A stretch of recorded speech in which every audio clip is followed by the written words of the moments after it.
ألمخك أكسر صحن البقلاوة فوق راسك. أشغلتنا تراك، أشغلت أمنا، أشغلت أهالينا، تفوز على نيوم تجي تشغلنا. ايش دخلنا؟ لسه باقي لنا مباراتين، باقي لنا الرياض، باقي لنا القادسية، أنت لسه باقي لك الظاهر الاتفاق تونا. أشغلتنا يا ولد ورع، أشغلتنا. مو يعني نجحت في اختبار التوحيد تبي تروح تختبر كيمياء؟ لا، ادرس أول.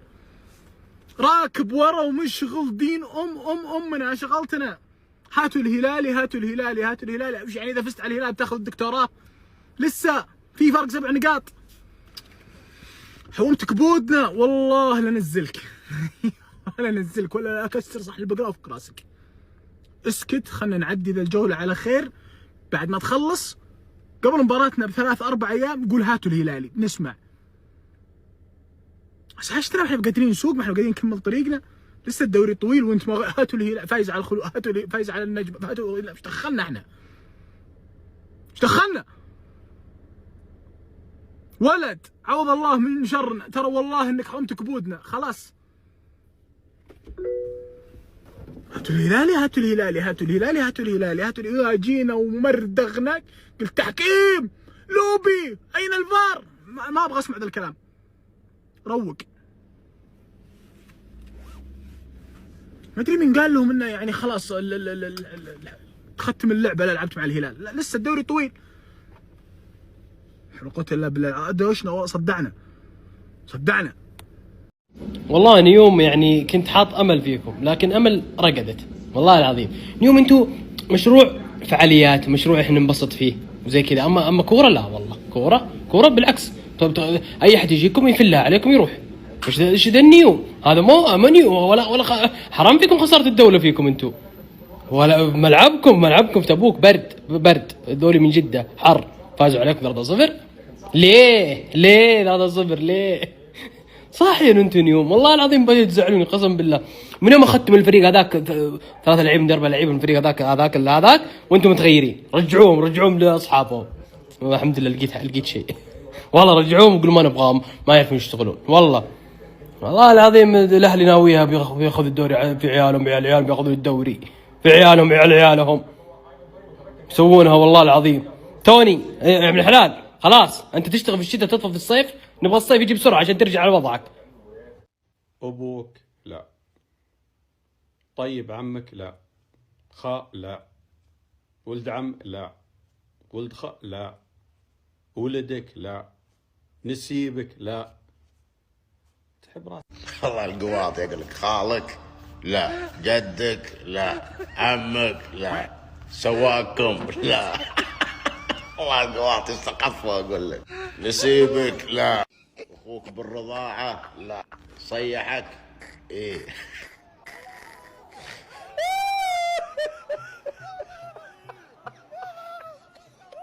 صيحك وتحب على راسه ليه؟ ها فهم. لا ويدريكم ولا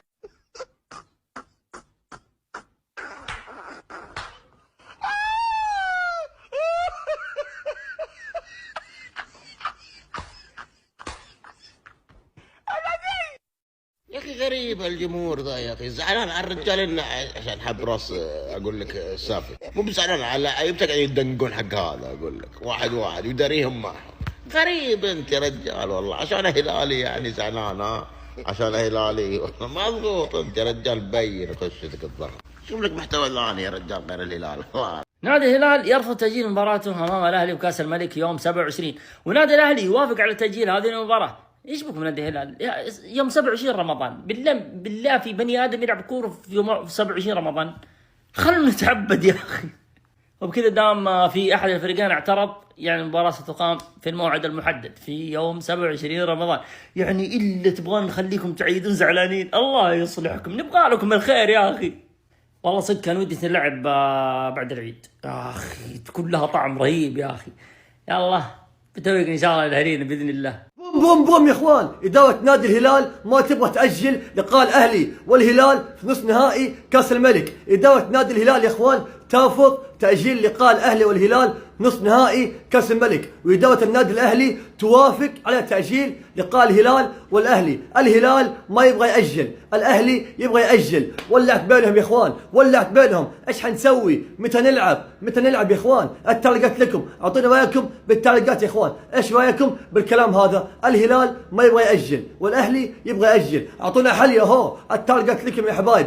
فجروا التعليقات، ولا تنسون حساب الثاني بالبايو. نبغى ندخلوا 10 كيلة أنتم طبعا. يا هلاليين وينكم؟ من الممكن تأجيل مباراة الهلال والضفدع يوم 27 رمضان، حتكون في العيد. أنا ما أبغاها تكون في العيد، أبغاها قبل العيد، عشان ما أبغى جمهور الضفدع يعيدون. أبغى جمهور الضفدع يعيدون، هم يبكون لما أنا بروح أعيد على أحد ضفدع أقول له هذا بختك قبلها ب3 أيام ما خليتك تعيد. أبغى أعيد على الضفادع وهم يبكون. لا تخلونها بعد العيد أرجوكم، خلوها قبل العيد يوم 27 رمضان. أبغى الضفادع يقولون طيط. فلذلك أتمنى إنها ما تتأجل، يا رب إنها ما تتأجل. ما أبغى ولا ضفدع يعيد وهو مبسوط، أبغاهم يعيدون وهم يشوفون الهلال ويقولون أبغى جمهور الضفدع يجي حالات نفسية لما يقولون سوف نشوف هلالي شوال، يخافون من الهلال وتجيب حالات نفسية. بإذن الله بإذن الله بإذن الله إنها ما تتأجل. السلام عليكم. ويو ويو وي وي وي وي وي. روبن نيفيز أبدأ موافقته إنه يجدد مع الهلال. تخيلوا يا جماعة، قال روبن نيفيز أنا ما عندي مشكلة، بس أبغى شيء واحد بس، راتبي زيدوا عليه 10 مليون يورو فقط. ولو صار هذا الشيء راح يكون روبن نيفيز هو أغلى لاعب أجرا في الهلال. صراحة يا عالم أنا ما كان ودي أنحد، ما كان ودي أسويها، بس إني مضطر يا جماعة. يا جماعة اللي عنده صندوق نفس هذا يكسره يهبده. إذا الموضوع ما خلصوه إدارة الهلال قطية يا جمهور الهلال. نسوي قطية نتقاط نعطيه 10 مليون يورو حقته، يستاهل. على السريع يا حلوين، جميع مبارياتك على جميع قنوات رياضية ومسلسلاتك وأفلامك ابتداء ب25 ريال عند عز تي في. عندك مشكلة تقطيع مشاكل تواصل مع الدعم يعوضونك باسترجاع المبلغ أو تغيير السير، تلقونه موجود في البايو يا حلوين. نكون صريحين يا جماعة، أفضل لاعب في الهلال يا رجل، حتى جماهير الأندية الثانية تشهد له أنه أفضل لاعب ممكن يكون موجود في الدوري. ما فيها مخراج يا إدارة الهلال، نكون صريحين أكثر وأكثر. لكم كم سنة زين تجددون اللاعبين، الله المستعان ما يستاهلون التجديد، لا ويساومونكم على النادي. تمام، اللي يستلم لك 20 مليون 30 مليون وقفت على روبن نيفيز. جدد يا رجل، أعطيه 10، أعطيه 15 يا رجل. اكتبوا لي رايكم في الكومنت، لا تنسون الاضافه واللايك، وحياكم الله عندي بالاصفر اللي تلقون في البايو. السلام عليكم. تخيلوا 4 أيام ونقدر نقول مبروك الهلال بطلا لدوري روشن 2026، وممكن هي نفس ال4 أيام ونقول الدوري يبحث عن بطل من الخميس للاثنين بس، وبعدها نقدر نقول مبروك هلالية ونسلم حربية مبروك، والله الدوري والله ما قصرتوا، والله الفرق السنة هذه كانت قوية. 4 أيام. الهلال هذا الموسم لعب 16 مباراة، فاز 14 مباراة في الدوري وتعادل تعادلين. ايوه معاهم دول الاثنين، ايوه قادسية والاهلي، الفريقين الذين لم يتذوق انزاجي طعم الانتصارات امامهم. والله العظيم حتى لو تعادلت مع واحد فيهم واخذت الدوري حيجيني ضيق. كيف الهلال بطل لدوري وفي فريق انا ما قدرت اهزمه؟ الا لو كان الاهلي عادي لان حازمه في النخوة. ايوه زيك بالضبط، زيك انت لعبت مع الاهلي بعدين القادسيه، انا هلعب مع القادسيه بعدين الاهلي، ولا بكينا ولا تشكشك. حناخذ بطارك ولدنا الصغير وحناخذ لك بطارك، لا تشيل هم. استرداد حقوقك مسؤوليه الهلال، حعلم لك عليهم، لا تشيل هم يا نصر. تظل ولدنا، شوف وتعلم. الدروس هذه مجانيه. لو سمعتوا صياح في الشرقيه اعرفوا انه القادسيه قاعد ينجلد، ما لكم دخل. دمتم. ول شنو هذا؟ عاجل لحظة، اعمل إضافة مبارياتك أفلامك في الباي من استخدام كود الخصم. يقول لك نيفيز اشترط زيادة 10 مليون يورو في راتبه مقابل تجديد عقده مع الهلال. طبعا كلها 4 أندية صندوق، يعني لو خذ الزيادة ممكن ياخذ دعم الاتحاد أو النصر أو الأهلي، خاصة الاتحاد خصوصا أنه أكثر نادي انظلم في الدعم إلى يومك هذا، يعني ما يقابل 45 مليون. يا ساتر يا جماعة، يا ابويا تبي العقد اللي نفسه ولا اطلع برا؟ والله يا جماعه اتمنى ما يجدد. هذا اللاعب مصيبه على الاتحاد والاهلي والنصر وكل انديه روشن، اقسم بالله. يعني انا كاتحاد اتمنى ما يجدد مع الهلال، يروح مدريد، برشلونه، الزبده هذا صرفوه، هذا لا يبقى، هذا مصيبه حلت على دورينا يا اخوان. والله اللي يشوفه ويتابع الهلال يعرف من قوه الهلال. 70% من هذا اللاعب بامانه دفاعي يا ولد، ما يوقف ما يوقف. شفت الكمبيوتر هذا اقوى من الكمبيوتر. اعطوني رايكم، انتم تتوقعون بيجدد؟ تاخيره في التجديد يبغى يضغط هو كل اعماله. يعني لو راح الدوري الانجليزي ولا الاسباني ولا تركي ما بياخذ نفس الصندوق الدوري السعودي، والله يحلم هو اي لاعب. اعطوني رايكم. اعطوه كل شيء، والله لو تاخذون فلوس كريستيانو تعطونه. جددوا معه بكل حال من الاحوال، كل شيء سووه لك، حتى الركن سجل لك هدف منه، والحين ينافس على انه يكون هداف الفريق، سجل 7 أهداف. مهاجمينك ما فرجوه كثروا. كل شيء، هذا عمود فقري للفريق، إذا راح والله ما يتعوض. كم يبي؟ 10 مليون، يستاهل 20. لاعب كبير، إيجابياته كثيرة يا أخي. وش تبي المدرب يبني تشكيلته على وجوده بالملعب؟ فلا يروح. ولو تبون ثروتي بعد أنا موافق. ما حبيت انام من غير ما اعطيكم اخبار حلوه. اخر تحديث على صفقه المهاجم الفرنسي في حال قدوم محمد قادر 200 للهلال سيكون بالطلب واختيار من إنزاغي. اللاعب لا يمانع بالقدوم للهلال، والايام القادمه حاسمه في الصفقه. تم تقديم لنيفيز 3 عقود لتجديد عقده مع الهلال، عقد مده سنه، 2 3، والمفاوضات منذ اخر يومين ايجابيه مع اللاعب لتجديد عقده لمده 3 سنوات حتى 2029. ابشروا بالخير يا هلاليين، والقادم والله العظيم اجمل. خلي تعدي مباراة القادسية ومباراة الاهلي اللي بالدوري ومباراة الاهلي في كأس الملك. انت عدينا الاهلي في المباراتين هذولي، ابشروا بالصدارة المطلقة وابشروا بكأس الملك. تصبحون على خير، ولا تنسونا باللايك والاضافة والشير والدعم. السلام عليكم. نفيس يا اخي هو اللي شايل الهلال. يا اخي ما وده يا اخي يروح. لا اتمنى ما يروح. قلت انت شوف ترى يغذي الوسط الصدق، والله مغذي. وش اللي هذا شايل الهلال، اكل وشرب هو نفيس. شفت التمريره اللي يمررها بالملي؟ رياضيات والله رياضيات يا اخي. وين ما هو برايح ريال مدريد، ما هو برايح يا اخي يونايتد والله. السلام عليكم ورحمة الله وبركاته. أسعد الله مساءكم بكل خير وسرات. الهلال صفقة روبن نيفيز اللي انتهت وأعلن عنها، وصفقة كولوبالي اللي توقع الليلة راح تنتهي. أبى أتكلم عن روبن نيفيز. اللاعب هذا يبي ينسي الهلال لعيبة الوسط طوال تاريخه، من تأسس من 66 سنة أو 67 سنة. كل لاعب وسط جاء وشارك وقدم وسوى منجزات مع الهلال. صدقوني لاعب روبن نيفيز يبي ينسي الهلاليين اي لاعب وسط لعب وحقق منجز معهم.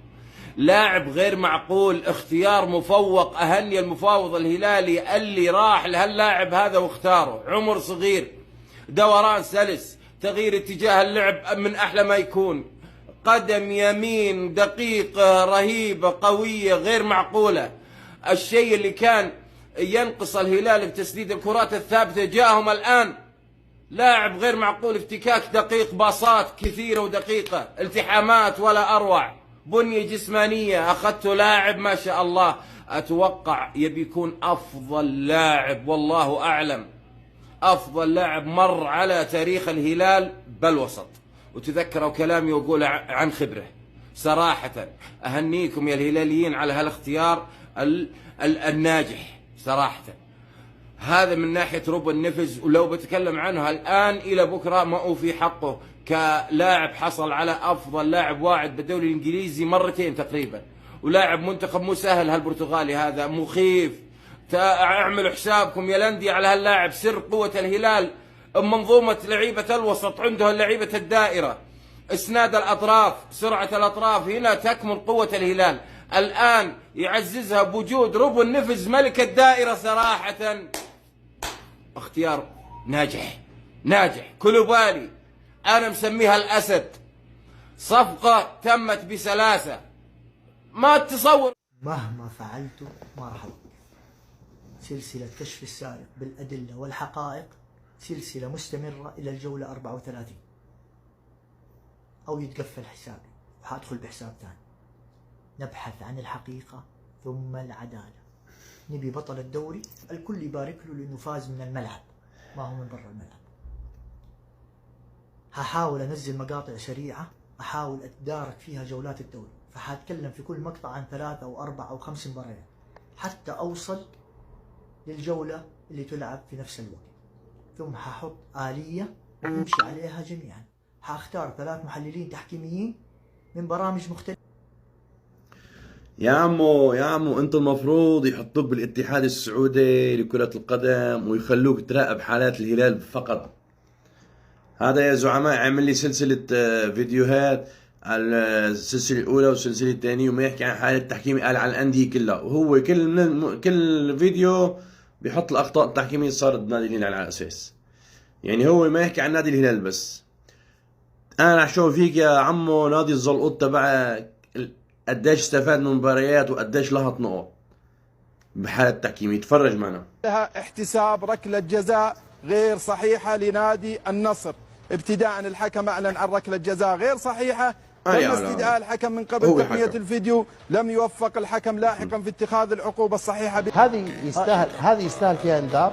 نعم، عنده بطاقة صفراء في الدقيقة 23 ومفترض انه ياخذ البطاقة الصفراء الثانية. عبد الله الخيبري الحكم لم يريد ان يكون الامر مختلفا بالنسبة لفريق الحزم، الفريق اللي ياتي في المركز الثالث عشر برصيد 5 نقاط، لا يريد ان تكون هذه هي الخسارة الثالثة. ولكن طلب شفت يا عمو، شفت انه ناديك لها نص المباريات نص نقط لها وايضا بطبع ريشاتك وبعد عن الهلال لا تعمل لي فيها سلسله وحلقات ومدري شو. ناديك الزلقوط اكثر نادي مستفاد من التحكيم. روح كل مباراه كان تحكيم محلي، تحكيم محلي. زلقوط. ما حبيت انام من غير ما اعطيكم اخبار حلوه. اخر تحديث على صفقه المهاجم الفرنسي في حال قدوم محمد قادر 200 للهلال سيكون بالطلب واختيار من إنزاغي. اللاعب لا يمانع بالقدوم للهلال، والأيام القادمة حاسمة في الصفقة. تم تقديم لنيفيز 3 عقود لتجديد عقده مع الهلال، عقد مدة 1 سنة 2 3 والمفاوضات منذ آخر يومين إيجابية مع اللاعب لتجديد عقده لمدة 3 سنوات حتى 2029. ابشروا بالخير يا هلاليين، والقادم والله العظيم أجمل. خلي تعدي مباراة القادسية ومباراة الأهلي اللي بالدوري ومباراة الأهلي في كأس الملك. انت عدينا الأهلي في المباراتين هذولي، ابشروا بالصدارة المطلقة وابشروا بكأس الملك. تصبحون على خير، ولا تنسونا باللايك والإضافة والشير والدعم. السلام عليكم. نكمل الصياحة بشكل سريع. يقول تعامل النصر مع انتقال لاعبيه إلى الهلال كان مثالا للرقي والاحترافية. عندما عبد الرحمن العبيد انتقل بمباشر دون أي تعقيدات، وعلي لجامي غادر بسلاسة، بل أن نادي النصر وقف مع الهلال في مونديال الأندية وتنازل عن المدة المتبقية دعما له. يلا تنازل لك مع علي لجامي. في المقابل لا نرى المعاملة ذاتها من الهلال تجاه النصر، حيث وإن ترتب على ذلك ضرر على اللاعب والنادي كما حدث مع محمد كنو الذي تم إيقافه وإضافة إيقاف الهلال فترتين. هذا موضوع ثاني يطول شرحه. واليوم يتكرر المشهد مع عبد الله حمدان حيث قد يحرم من المشاركة فترة متبقية بسبب عدم تنازل الأيام المتبقية. الاحترافية والتعاون يجب أن يكون متبادلين ولا انتقائيين، حيث أثبت النصراويين أنهم لا يحملون الحسد. حلو. طيب صحيفتكم الرياضية. ب4 ملايين ريال الهلال يشتري عقد لاجامي، يعني النصر ما تنازل ولا فزع للهلال عشان كأس العالم، شراه بخشم ريال ب4 مليون ريال. وهذا خبر ثاني يقول ب4 ملايين ريال الهلال يشتري عقد لاجامي. وافق نادي النصر على بيع المدة المتبقية من عقد لاجامي مدافع الفريق كرة القدم مقابل 4 ملايين ريال وفقا لمصادر خاصة بقناة الرياضية. وكان الهلال قد قدم 2.5 مليون وتم رفضها وبغيته 4 مليون. هذا ما يخص علي لجامي. أما بيخص الحمدان وقع مع سميدو 36 مليون وبخاصة أموره. فجأة سحبت صلاحيات سميدو، قلت له لا مو صحيح، وقع قبل الصلاحيات. الأيام راح تثبت، لأن هذا موضوع قضاء للاعب. يا أنكم تعطونا 36 مليون يتم عندي دكة، يا أنه تأخذونه وننتهي من الإشكالية هذه. هذا شغل احتراف وبزنس أندية، مو سالفة تفزع ويتنازل وما تنازل. ولا تحسسون انكم تبون يكون خلاص خالصة أموركم تبون الحمدان بس الهلال مو راضي يبيع المدة المتبقية. لا مو صحيح، عندك مشكلة كبيرة مع الحمدان.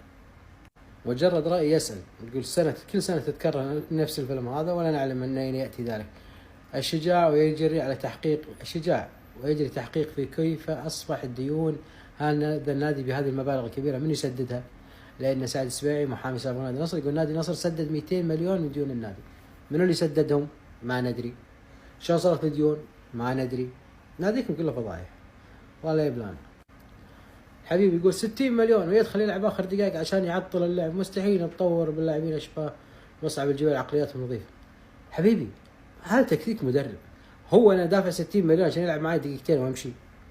لا يا حبيبي، عندي نفيز الحين المباراة الجاية بيريح وراح يلعب مراد هوساوي. تكتيك مدرب. وانت شكوى يلعبه ما يلعبه، دافعين شيء من جيبكم. لا دفع الهلال لازم يلعبه، لا مو بكيفك حجي. اي والله كان الله في عون الرياض يا عمي يا حقاني. تدري انت الحين تقول كان الله في عون الرياض، انا راح اقول لك شغله وانا اقول بعد كان الله في عون التعاون.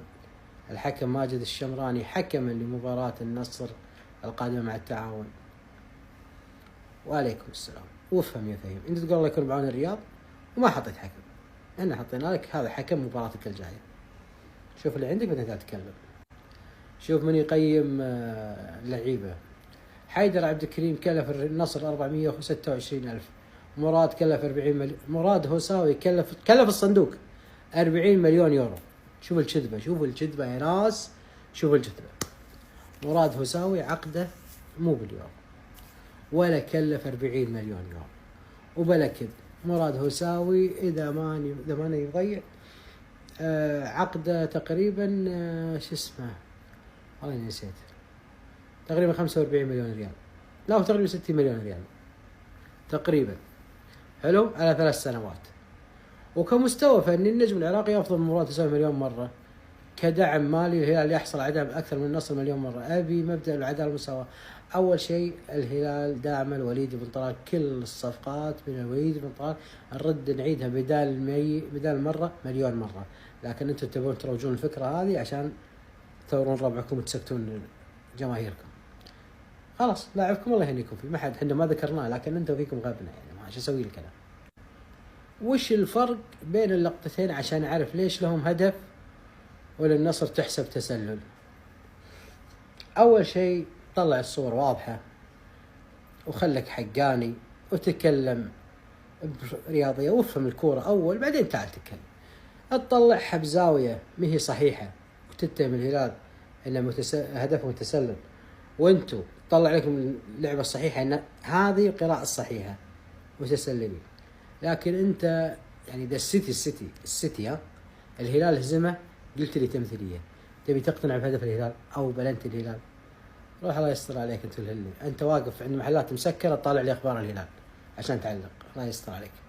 كيف يتم التحايل على الحكم للحصول على بطاقة صفراء؟ هل يحق للجنة الانضباط والأخلاق التدخل في هذه الحالة؟ الحكم اتخذ قرار، يعني ما عمرها صارت يعني انذار تكتيكي تعطي عادي تصير واجد بعد ومعاكم واجد بعد، بس عشان الهلال متصدر. جاكم الصياح يقول والله دورينا الين يتجه، والله ما لوم اللاعبين وغادروا دورينا والسبب عقلية الأطفال اللي مثلها سالم الدوسري عقلية طفل. شنو عقلياتكم؟ شوف كيف يحتك بالأسطورة رونالدو واللي ما يعطيه ظهره ولا أعطاه وجه لأنه لا يراها أصلا. أقسم بالله شيء يفشل. المباراة خلصت، هذه الجولة 15، أنا الحين بدش الجولة 18 وللحين تسولف فيها. للحين غابنتك حركة سالم الدوسري.